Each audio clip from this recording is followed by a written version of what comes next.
Acres 110 acres వచ్చేసి first ఫేజ్లో మనం ఏం చేస్తున్నామంటే 57 ఎకర్స్ మాత్రమే ఫస్ట్ ఫేజ్లో చేస్తున్నాము. దీంట్లో కూడా ఫస్ట్ ఏదైతే 30 ఎకర్స్ ఉందో 30 ఎకర్స్ వచ్చేసి మనకు ఆరూరులో వస్తుంది.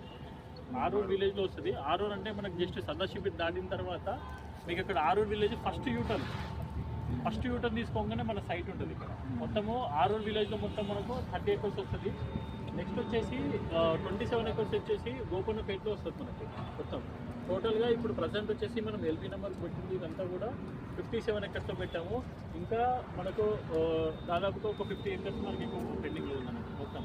ఇది వచ్చేసి అప్పటి నుంచి ఏందని అడుగుతున్నారు. ఇది ఎవరెస్ట్ ఆర్గానిక్స్ ఇక్కడ నుంచి ఫ్రూట్స్ కానీ వెజిటేబుల్స్ ఇక్కడ నుంచి మనకి ఇంపోర్ట్ అయితే అన్నట్టు. మీరు గూగుల్ ఓపెన్ చేసి చూస్తే మీకు ఇక్కడ కనిపిస్తుంది ఎవరెస్ట్ ఆర్గానిక్స్ అని మీకు కనిపిస్తుంది. Organics Everest masala plus Everest Organics రెండు కలిసి ఉంటాయి దీంట్లో ఏదైతే మసాలా ప్లాంట్ ఉంది కదా అది ఆల్రెడీ మూవ్ అయిపోతుంది. ఎవరెస్ట్ ఆర్గానిక్స్ ఉంది కదా ఆర్గానిక్స్ మాత్రం ఇక్కడ రన్ అవుతుంది. ఓకేనా. నెక్స్ట్ అది కూడా మనకు వచ్చే ఛాన్సే ఉంది. ఏదైతే మనం ఇప్పుడు 50 ఎకర్స్ అన్నాం కదా ఆ 50 ఎకర్స్ అది మూవ్ అయిపోతే ఈ 110 కాకుండా ఇంకొక 50 ఎకర్స్ కూడా మనకు వచ్చే ఛాన్సెస్ ఉంటుంది. నెక్స్ట్ వచ్చేసి ముందు వచ్చేసి ఇప్పుడైతే మనం ఏదైతే చూసారో అంటే వేరే హైవేకి ముంబై హైవేకి డిఫరెన్స్ చూసుకుంటే వేరే హైవేలో మీకు హైవే నుంచి జస్ట్ ఓవరాల్ నుంచి ఒక 10-15 కిలోమీటర్స్లో మీకు ప్రైజింగ్ 10 to 15,000 15 నుంచి 20,000 మధ్యలో దొరుకుతుంది. కానీ మీరు ముంబై హైవే చూసుకుంటే ఈ హైవే నుంచి అంటే RRR నుంచి మీరు 50 కిలోమీటర్స్ వెళ్ళని 60 కిలోమీటర్స్ వెళ్ళని 70 కిలోమీటర్స్ వెళ్ళని మినిమం 20,000 ఉంటుంది. ఎందుకంటే ఫస్ట్ నుంచి ఏదైతే రియల్ ఎస్టేట్ స్టార్ట్ అయిందో రియల్ ఎస్టేట్ స్టార్ట్ అయినప్పటి నుంచి ఇప్పటి వరకు ఇది ఎలా ఉంది అంటే కమర్షియల్ జోన్.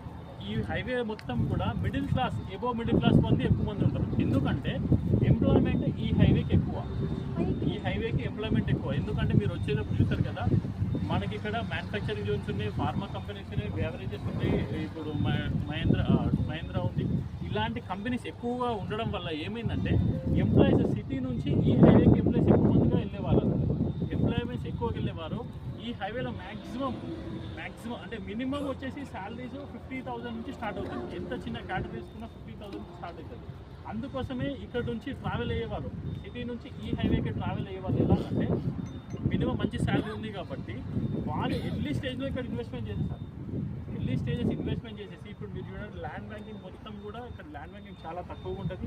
కన్స్ట్రక్షన్ కూడా సిటీలో ఎక్కడ కూడా మనం ఎక్కడో అవుట్స్కట్కి వచ్చిన ఫీలింగ్ ఉండదు. ఇదేమైందంటే ఎబో మిడిల్ క్లాస్ రేంజ్లో ఉందన్నట్టు. ఇది ఫస్ట్ నుంచి ఎంప్లాయ్మెంట్ జోన్ ఎక్కువ ఉంది కాబట్టి ఎంప్లాయీస్ ఇక్కడ తిరుగుతూ ఉంటారు కాబట్టి ల్యాండ్ పూలింగ్ అనేది ఎప్పుడో అయిపోయింది. వెంచర్స్ అయిపోయినాయి.